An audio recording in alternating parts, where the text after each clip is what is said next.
오늘은 단재강세 4479년, 배달 4355년, 양력 4월 8일, 음력 3월 초여들에 이 시간은 4월 첫째 주 금요일 새벽 경배 시간입니다.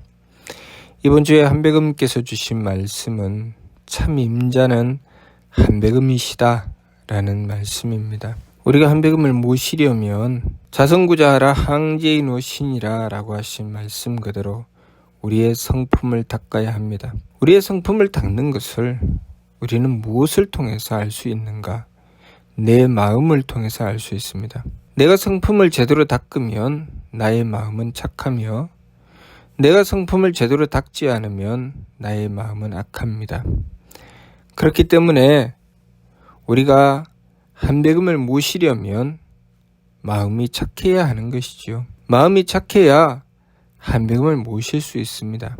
내 마음이 착한 곳에 심성영대가 밝혀지고, 심성영대가 밝혀져야 우리의 머리꼴이 한백음을 모시는 천궁이 될 수 있습니다. 우리가 우리의 마음을 착하게 가지지 않으면 우리는 한백음께서 우리의 삶을 주관해 주시고 한백음의 가르침을 베풀어 주셔도 순종하지 않습니다. 항상 내 마음에 드는가 들지 않는가 그것만 가지고 따지고, 한백음께서 나에게 다가오셔서 한백음의 귀한 말씀을 베풀어 주시고, 또 한백음께서 나에게 다가오셔서 내 삶을 주관해 주셔도 항상 한백음을 외면합니다. 물론 눈으로 보이지도 않고 귀로 들리지도 않는데 내가 외면하는지 안 하는지 어떻게 압니까? 우리의 마음이 착하면 나에게 다가오는 모든 상황 속에, 내가 만나는 모든 사람과 만물 속에 한백음께서 주관하심을 우리는 뚜렷하게 만날 수 있습니다. 그런데 우리가 내 마음을 악하게 가지기 때문에 한백음께서 주관하시는 것을 깨닫지 못하고 한백음께서 주시는 말씀을 받들 줄 모릅니다. 그러니 항상 우리의 마음을 착하게 가져서 성품을 닦아야 합니다. 그래야 한백음을 모실 수 있습니다. 우리가 한백음을 모셔야 우리가 삶을 살아가면서 행하는 일들에 대하여 한백음의 주관하심을 받을 수가 있습니다. 참 임자는 한백음이시라는 말씀이 그냥 주시는 말씀이 아닙니다. 우리가 한백음을 모시고 살아가게 되면 우리의 삶이 그 근본부터, 그 뿌리부터 바로잡히게 되어 있습니다. 매사에 행하는 일들마다 우리가 한백음을 모시고 행하게 되면 한백음께서 모든 일에 바른 길을 열어주십니다. 내가 미처 생각하지 못하고 미처 행할 수 있는 능력이 없다 할지라도 한백음께서 생각하게 해주시고 능력을 가지게 해주십니다. 그분이 한백음이십니다. 내가 단 한 번이라도 마음을 착하게 가지고 기운을 가라앉혀서 한백음의 뜻을 받들기 위해서 정성 들이고, 또 한백음께서 뜻을 주시면 지극한 정성을 다해서 실천하고자 노력하고 정성 들여 보았다면 왜 참임자는 한백음이시라고 하시는지 그 뜻을 분명히 확인할 수 있습니다. 그러나 우리는 마음이 악하고 기운이 탁하고 몸이 박하여 도무지 한백음을 모실 마음을 가지지 않고, 한백음께서 뜻을 주셔도 거슬러 외면하고, 한백음께서 명령을 주시면 정성껏 받들어 실천하지 않고 박하여 오로지 제 편한 대로만 하려고 하기 때문에 한백음께서 참 임자이신지 아니신지 도무지 알 수가 없는 것입니다. 옛말에 부뚜막에 소금도 집어넣어야 짜다고 했습니다. 우리가 한백음을 모시고 한백음의 주관하심을 제대로 한번 받아봐야, 한백음께서 정말 참 임자이시구나, 내가 한백음을 모셔야 내 삶이 바로잡히겠구나, 그것을 알 수 있습니다. 우리의 인생을 살아가면서 힘들고 어려운 일도 있고 잘하지 못하는 일들도 많이 있습니다. 남자와 여자가 만나 부부를 이루고 부모가 자식을 낳아 기르고, 그리고 우리가 삶을 살아가면서 배우고 익히며 사회생활을 해나가는 모든 부분들에 있어서 부부가 서로 만나서 살아가면서 우리는 잘 안 맞아, 그냥 사는 거지 뭐 라고 하게 되는 것은 참임자이신 한배금을 모시지 않을 때 발생하는 일입니다. 물론 잘 안 맞죠. 하나는 남자고 하나는 여자며 그렇게 서로 만날 때까지 태어나고 자라온 모든 환경도 다르고 내 손으로 떠먹는 밥숟가락도 클 때가 있고 작을 때가 있으며 내 몸에 붙어있는 손발도 내 뜻대로 움직이지 않을 때가 있습니다. 하물며 나와 다른 사람, 성별도 다르고 살아온 환경도 다른데 어떻게 내 뜻대로 다 맞출 수가 있겠습니까? 나도 상대에게 맞추어야 되고 상대도 나에게 맞추어야 됩니다. 그러려면 참임자이신 한배금을 모셔야 합니다. 그 모든 상황을 주관해 주시고 지켜주시는 분이 바로 한배금이십니다. 한배금께서 주관해 주시기 때문에 우리가 한배금을 모시기 위해서 끊임없이 착한 마음으로 한배금을 모시고 맑은 기운으로 한배금을 모시고 부지런히 정성껏 한배금을 모셔서 한배금께서 내 삶을 주관하실 수 있도록 순종하고 받아들일 줄 알아야 합니다. 그래서 남편은 아내를 상대하면서 한배금을 모셔서 순종하고 받아들이기 때문에 상대를 위하여 착한 마음을 가지게 되고 순한 기운으로 상대의 뜻을 헤아릴 줄 알게 되고 지극한 정성으로 상대에게 배려할 줄 알게 됩니다. 한배금께 그렇게 드리는 정성은 내 삶에 고스란히 쓰이게 되어 있습니다. 또 아내도 마찬가지죠. 아내도 남편을 향해 착한 마음을 가지게 되고 또 순한 기운으로 그 뜻을 받들어 주게 되고 지극한 정성으로 그 남편을 배려하게 됩니다. 그것은 남편과 아내만 그런 것이 아니라 부모와 자식도 마찬가지죠. 부모가 한배금을 모시고 지극한 정성을 드리면 한배금을 향해서 가졌던 그 착한 마음으로 자식을 대하며 그 맑은 기운으로 자식을 대하며 그 후한 몸으로 자식을 대합니다. 그렇기 때문에 그 자식을 향해서 사랑할 수 있습니다. 자식도 마찬가지죠. 왜 부모님께 불효하게 되는가? 참임자이신 한배금을 모시지 않으면 불효하지 않기가 어렵습니다. 본래부터 성품이 착하고 착한 마음을 늘 가지고 있으며 기운이 맑으며 몸이 후한 그런 사람은 하늘이 낸 효자겠지요. 그냥 너무나도 자연스럽게 부모님을 대하면 마음이 착해지고 기운이 맑아지고 몸이 후해져서 지극한 정성을 다해서 부모님을 모시려고 하겠지요. 그러나 우리가 짐승 같은 성품을 가지게 되면 오로지 제 욕심만을 추구해 나가게 되면 부모님을 대하게 되면 부모님이 나를 사랑하시나 안 하시나부터 먼저 따집니다. 그래서 부모님이 나를 사랑하시면 나도 좋은 마음이 나오는데 부모님이 조금이라도 나를 사랑하시지 않고 조금이라도 내 마음을 서운하게 하면 악심이 나오죠. 부모님에 대하여 좋지 않은 마음이 생깁니다. 또 부모님이 내 뜻을 받아주면 나도 좋아라고 기분이 좋아서 부모님의 뜻을 한번 받아볼까라고 생각합니다. 그러나 조금이라도 내 기분을 상하게 해주고 내 뜻을 받아주지 않으면 부모님의 뜻을 원천적으로 차단하려고 하지요. 또 부모님이 나를 위하여 배려해 주셨을 때, 그래서 나를 편안하게 해주셨을 때 나도 부모님께 뭔가 해드리려고 하는 마음을 가지게 됩니다. 뭐 하나라도 한번 해볼까? 그런데 조금이라도 나를 불편하게 한다는 생각이 들고 내 마음대로 하지 못하게 한다면 또 부모님이 무엇인가 부탁하고 시키시는 일도 외면하고 속이고 제 마음대로 해버립니다. 그것이 짐승 같은 인격을 가진 자가 행하는 것입니다. 참 어렵지요. 우리가 사람 구실한다는 것은 참 어렵습니다. 내가 그렇게 내 마음과 기운과 몸에 매달려서 사는데 부모님께 효도하기가 참 어렵습니다. 그런데 우리가 참 임자이신 한배금을 모시게 되면 한배금을 모시면서 내 마음은 착해지고 기운은 맑아지고 몸은 후해지게 됩니다.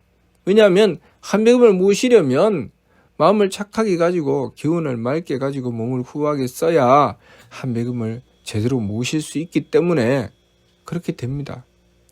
그렇게 되면 한배금을 모신 다음 부모님을 대하게 되면 한백음을 모셨던 그 착한 마음으로 부모님께 효도하게 됩니다. 그 맑은 기운으로 부모님의 뜻을 헤아리게 되고 그 후한 정성, 후한 몸으로 부모님께 정성 들여 효도하게 되지요. 그렇게 우리가 어떤 마음을 가지느냐, 어떤 기운을 쓰느냐, 어떻게 행하느냐가 내 삶에 나아가는 방향을 좌우합니다. 내가 불효자가 될 것인가, 효자가 될 것인가는 내 마음이 착한가, 기운이 맑은가, 몸이 후한가에 따라 달라지죠. 그런데 우리가 한백음을 모시면 한백음을 모시는 길에서 착해지고 맑아지고 후해진다는 것입니다. 예를 들어서 그 부모님께 불효하고 마음을 악하게 가지고 기운을 탁하게 가지고 몸을 박하게 썼던 자가 자기 마음에 드는 사람을 만나서 연애를 한다고 합시다. 여자를 만나서 참 잘해주고 싶고 그렇게 해서 배려한다고 합시다. 그렇게 배려하려고 노력했는데 상대가 내 마음에 맞춰주지 않습니다. 이 사람은 감당할 수 있을까요? 바로 마음이 돌아갑니다. 상대가 내 뜻을 받아주지 않고 자기 뜻만을 주장하는 것 같습니다. 실상은 자기가 그렇게 하지요. 자기가 제 뜻만을 주장하고 상대의 뜻을 별로 헤아려 주지 않습니다. 상대가 무엇을 바라는지 알지 못합니다. 그래서 흔히 여자들이 그렇게 하죠. 자기가 사귀는 남자에게 속이 상해서 그렇게 하면 남자가 여자에게 무엇 때문에 그러냐고. 그러면 이렇게 되묻죠. 몰라서 그러느냐고. 모르죠. 모릅니다. 모른다는 것이 무슨 뜻입니까? 상대의 뜻을 헤아릴 줄 모른다는 것이죠. 상대가 이미 다 표현했고 그렇게 다 행동했는데 이 남자가 그것을 알지 못하면, 알아채지 못하면 여자는 속이 상하고 그것 때문에 심정이 상하는 것입니다. 그런데 그것을 전혀 알지 못하죠. 상대의 뜻을 헤아릴 줄 모른다는 것입니다. 상대를 위해서 배려해야 되는데, 배려할 줄 알아야 되는데 내가 평소에 살아가면서 배려해 본 적이 없으면 상대를 위해서 배려할 줄 모릅니다. 부모님을 향해서 효도하고 착한 마음을 가지고 부모님의 뜻을 항상 헤아리고 지극한 정성을 다해서 부모님께 배려하였던 사람은 그 마음과 기운과 몸으로 자신이 사랑하는 사람에게, 자신이 사귀는 사람에게 그렇게 행동합니다. 그러면 그 마음으로 대해주고 그 기운으로 대해주고 그 행위로 대해주면 상대는 이 남자에게 홀딱 반합니다. 야, 이렇게 마음을 착하게 쓰는구나. 마음을 넓게 쓰는구나. 나를 위해서 이렇게 뜻을 헤아려 주는구나. 나를 위해서 이만큼 배려해 주는구나. 그런데 실상은 이 사람은 평소에 하던 대로 하는 것입니다. 우리가 평소에 하던 대로 하는 것 굉장히 중요합니다. 내가 평소에 항상 악한 마음을 가지고 탁한 기운을 쓰고 박하게 행동하다가 갑자기 내 마음에 드는 사람이 나타나서 그렇게 내가 착한 마음을 가져야지, 상대의 뜻을 헤아려 줘야지, 정성을 들여야지, 안 됩니다. 평소에 하던 짓이 풀쑥풀쑥 나오게 되어 있습니다. 평소에 나를 갈고 닦아야 되죠. 내가 회사에 입사를 해서 열심히 성실하게 일을 해야 되겠다. 집에서는 게을러서 제 몸뚱아리도 안 씻는데 내가 직장에 가면 열심히 해야지. 작심삼일이 되는 것입니다. 내가 그 회사에 입사할 때까지는 정말 눈에다 불을 쓰고 한번 해보려고 노력을 하겠지요.